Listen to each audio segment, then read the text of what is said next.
Hello everyone, আপনাদের সাথে আজকে দারুণ একটা ব্যাপার নিয়ে কথা বলবো। সেটা হচ্ছে যে গবেষণাপত্র পড়ার ক্ষেত্রে আমি যখন প্রথম গবেষণা শুরু করি, তখন আমি খুব সবকিছু আমার কাছে ভীষণ এলোমেলো লাগতো। স্পেশালি হচ্ছে যে ইন্ট্রোডাকশন কিভাবে লিখছে বা মেথোডোলজি বা রেজাল্ট ডিসকাশন এই ব্যাপারগুলো কিভাবে লেখা হচ্ছে, এই ব্যাপারটা আমাকে আসলে খুব পেইন দিত। তো একদিন হলো কি, আমি আমার সুপারভাইজারের সাথে বিষয়টা নিয়ে ডিসকাস করলাম এবং উনি আমাকে খুব দারুণ কিছু পরামর্শ দিলেন এবং এই ব্যাপারটা আমি যখন রিয়েলাইজ করলাম এবং এটা যখন প্র্যাকটিস করা শুরু করলাম, তখন বেসিক্যালি আমি আসলে চেঞ্জটা বুঝতে পারলাম যে আসলে উনার যে পরামর্শটা ছিল এটা it was very amazing for me এবং কাইন্ড অফ লাইফ চেঞ্জিং বলা যায়। তো স্যার আমাকে যেটা বললেন যে জাবির, ফার্স্ট অফ অল তুমি যেটা করবা সেটা হলো কিভাবে একটা অংশ লিখতে হয়, একটা রিসার্চ পেপারের কিভাবে ইন্ট্রোডাকশনটা লিখতে হয়, কিভাবে কিভাবে মেথডস লিখতে হয় বা কিভাবে রেজাল্ট অ্যান্ড ডিসকাশন লিখতে হয়, এই প্রত্যেকটা ব্যাপার সম্পর্কে তুমি মোটামুটি আগে একটু পড়াশোনা করে নেবে এবং পড়াশোনা করে নেওয়ার পরে একটা ইন্ট্রোডাকশনকে তোমাকে পোস্টমর্টেম করতে হবে। কিভাবে পোস্টমর্টেম করবা?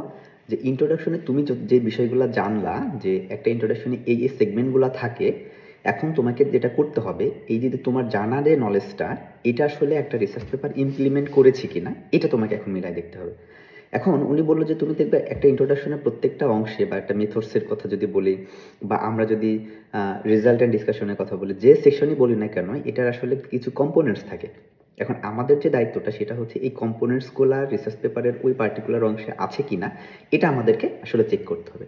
তো স্যারের কথা মতো আমি এখন যখন দেখলাম এবং উনি আমাকে বললেন যে দেখো, সায়েন্সে বা আমরা যদি গবেষণায় বলি, প্রত্যেকটা সেন্টেন্সের বলি বা প্রত্যেকটা প্যারাগ্রাফের বলি, এটা কোনো না কোনো জাস্টিফিকেশন থাকে যে কেন আমি এই সেন্টেন্সটা ব্যবহার করলাম, এই সেন্টেন্সের পরে ওই সেন্টেন্সটা কেন ব্যবহার করলাম, এবং একই সাথে এই প্যাসেজের পরে পরের প্যাসেজটা আমি কেন ব্যবহার করলাম, এর প্রত্যেকটা জায়গায় আসলে কোনো না কোনো জাস্টিফিকেশন থাকবে।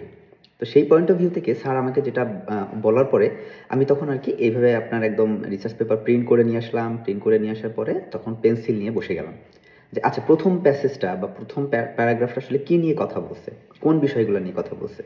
তো আমি যখন জানতাম যে আচ্ছা ঠিক আছে, এই জায়গাটা হয়তো ইন্ট্রোডাক্টরি কথাবার্তা বলে, অনেক সময় ডিফাইন করে কোনো টার্মিনোলজি থাকলে, অথবা অনেক সময় সিগনিফিক্যান্সটা তুলে ধরে। পরের অংশে এই ধরনের কিছু কথাবার্তা, হয়তো অন্য ধরনের কোনো কথাবার্তা লিখতেছে বা গ্যাপ আইডেন্টিফাই করতেছে বা সিগনিফিক্যান্সটা তুলে ধরছে। তো এইভাবে যখন করলাম, তখন আমি প্রত্যেকটা প্যারাগ্রাফের পাশে আমি লিখে রাখতাম যে আচ্ছা, এই প্যারাগ্রাফটা কি নিয়ে কথা বললো, এই সেন্টেন্সগুলো কেন এখানে নিয়ে আসলো, এগুলো যখন ছোট ছোট নোট নিলাম এবং আস্তে আস্তে যখন বেশ কিছু পেপারের ইন্ট্রোডাকশন বলি, মেথডস বলি বা রেজাল্ট ডিসকাশন সেকশনে আমি এইভাবে পড়াশোনা করতে শুরু করলাম, তখন দেখলাম এই ব্যাপারগুলো ডে বাই ডে আমার কাছে আরও অনেক বেশি ক্লিয়ার হয়ে গেল। এবং এর পরবর্তীতে আমি তখন নিজের মধ্যে এটাকে ডিজাইন করতে শুরু করলাম। আচ্ছা ঠিক আছে, আমার ইন্ট্রোডাকশনটা এই রিলেটেড, তাহলে আমি এইভাবে ধাপে ধাপে ধাপে ধাপে ডিজাইন করবো। এই মেথডটাকে স্যার নাম দিয়েছিলেন পোস্টমর্টেম মেথড, শেখার ক্ষেত্রে। তো আপনারা চাইলে এই মেথডটা প্র্যাকটিস করে দেখতে পারেন। আশা করি আপনাদের এই পদ্ধতিটা আপনাদের রিসার্চ পেপার রাইটিং এর ক্ষেত্রে বা ডিজাইনিং এর ক্ষেত্রে খুব দারুণভাবে হেল্প করবে।